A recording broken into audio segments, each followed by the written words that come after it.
नमस्कार दोस्तों, मैं दिल्ली की जनता को बधाई देते हुए इस प्रेस वार्ता की शुरुआत करूंगा कि दिल्ली की जनता ने पिछले कुछ दिनों में भारतीय जनता पार्टी के कई तुगलकी फरमानों को पलटवाया है और भारतीय जनता पार्टी की सरकार को मजबूर किया कि वो अपने तुगलकी फरमान वापस ले। जिस वक्त पुरानी गाड़ियों के ऊपर बैन लगाने की बात की जा रही थी और कहा जा रहा था कि इनको पेट्रोल और डीजल देना पेट्रोल पंप पर बंद कर देंगे, उस वक्त भारतीय जनता पार्टी की सरकार के मंत्री उछल उछल के, कूद कूद के मीडिया पे कह रहे थे किसी को छोड़ा नहीं जाएगा, किसी को बख्शा नहीं जाएगा, 400 टीमें लगाई जाएंगी पेट्रोल पंपों पे, जब्त कर ली जाएंगी गाड़ियां। और भारतीय जनता पार्टी चुप थी। सिर्फ और सिर्फ अगर कोई विरोध कर रहा था तो वो थे दिल्ली के आम नागरिक और आम आदमी पार्टी, जो एक जिम्मेदार अपोजिशन का रोल निभाते हुए लगातार प्रेस पर पहले दिन मेरी तरफ से बयान दिए गए, वो बयान मौजूद है। दूसरे दिन आतिशी जी की तरफ से बयान दिए गए, वो बयान मौजूद है। और तीसरे दिन मनीष सिसोदिया जी की तरफ से बयान दिए गए, वो भी मौजूद है। और अब भारतीय जनता पार्टी की सरकार द्वारा कहा जा रहा है कि भाई ये तो कोर्ट का आदेश था, इसकी वजह से हमें बैन लगाना पड़ा। तो हमने थोड़ी रिसर्च की, हमने देखा कि पहली बार कोर्ट का आदेश इस विषय में आया नेशनल ग्रीन ट्रिब्यूनल का 7 अप्रैल 2015 को, 2015, 10 साल पहले। और सुप्रीम कोर्ट का आदेश इसके बारे में आया 15 अप्रैल 2015 को। अब चल रहा है 2025। 2015 में एनजीटी ने आदेश दिया, 2015 अप्रैल में सुप्रीम कोर्ट ने आदेश दिया। 2015 से लेकर 2025 तक आम आदमी पार्टी की सरकार थी। हमने पेट्रोल पंप पे कहीं पे भी यह फरमान नहीं जारी किया कि आप पेट्रोल देना बंद कर दें। आपने क्यों किया? जब चोरी पकड़ी गई तो कल मनजिंदर सिंह सिरसा साहब, जो इनके एनवायरमेंट मिनिस्टर हैं, उन्होंने एक चिट्ठी लिख दी सीएक्यूएम को कि साहब आपकी वजह से हमने बैन लगाया, ये बैन हम लगा नहीं पाएंगे। और अपने ही जाल में फंस गई भारतीय जनता पार्टी की सरकार। अपने पत्र में भारतीय जनता पार्टी के मंत्री ने कहा कि 23 अप्रैल 2025 को सीएक्यूएम से इनको डायरेक्शन आई कि पेट्रोल डीजल देना बंद करो, पुरानी गाड़ियों को पेट्रोल डीजल बंद करो। 23 अप्रैल 2025 इनके खुद के पत्र में लिखा हुआ है, सिरसा जी के। और मैं आपको वीडियो दिखाऊंगा सिरसा जी का 1 मार्च 2025 का। एक हफ्ता हुआ था सरकार को बने हुए, 20 फरवरी को सरकार ने शपथ ली। 8 दिन का फरवरी का महीना होता है। 1 मार्च का वीडियो मैं आपको सिरसा जी का दिखाऊंगा। प्रेस वार्ता कर रहे हैं, प्रेस को बता रहे हैं कि हम 31 मार्च से पेट्रोल और डीजल पुरानी गाड़ियों को देना बंद कर देंगे।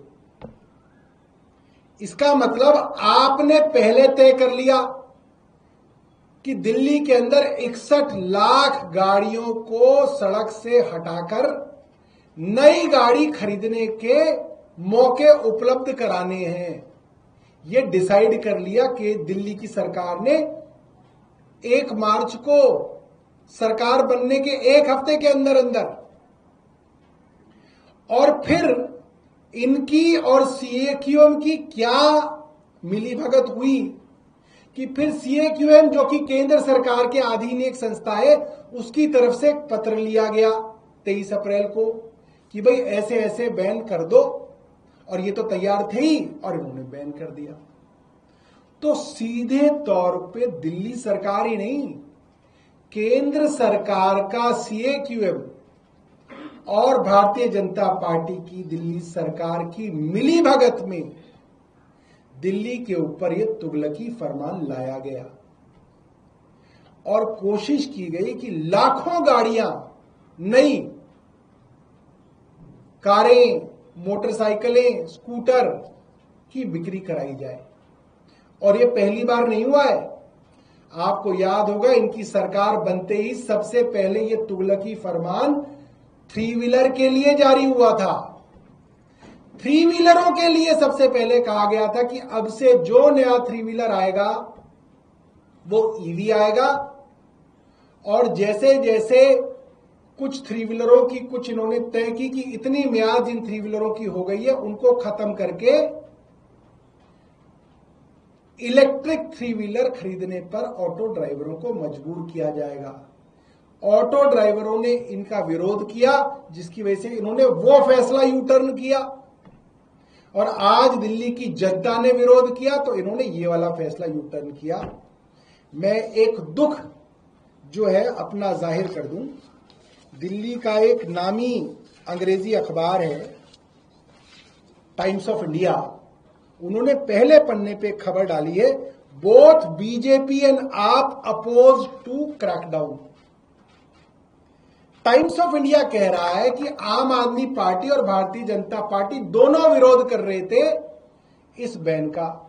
मैं टाइम्स ऑफ इंडिया से जानना चाहता हूं, अगर विरोध कर रहे थे तो आप छाप क्यों नहीं रहे थे बीजेपी का विरोध? आपको तो 1 तारीख को छापना चाहिए था कि भारतीय जनता पार्टी ने विरोध किया।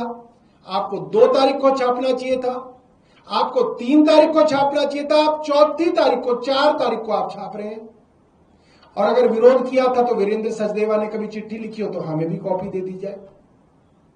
मैं अखबारों से, खास तौर पे अंग्रेजी के अखबारों से निवेदन करना चाहता हूं, आपका काम है जनता की आवाज को उठाना, आपका काम है सरकार के ऊपर प्रश्न पूछना। जहां पे सारी की सारी लड़ाई जनता ने लड़ी और खुद लड़ी, ट्विटर पे लड़ी, फेसबुक पे लड़ी, अपोजिशन पार्टियों ने लड़ी, वहां बजाय इसके कि आप सरकार को क्रिटिसाइज करें कि सरकार ने बिना सोचे समझे एक फैसला किया, आप उस पर भी मिट्टी डालने की कोशिश कर रहे हैं। ये ठीक नहीं।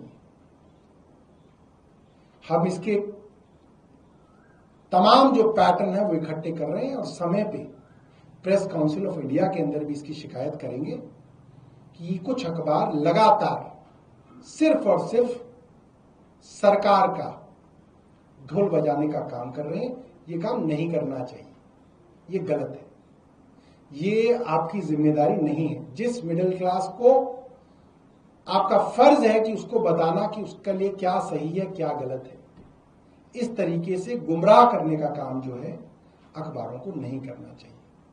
मैं अब आपको 1 मार्च 2025 की सिरसा जी की बाइट सुनवा रहा हूं। 1 मार्च को सिरसा जी ने फैसला कर लिया था, दिल्ली की सरकार ने फैसला कर लिया था कि पुरानी गाड़ियों को ईंधन नहीं दिया जाएगा। CAQM जिसका बहाना किया जा रहा है उसकी चिट्ठी 23 अप्रैल को आई है।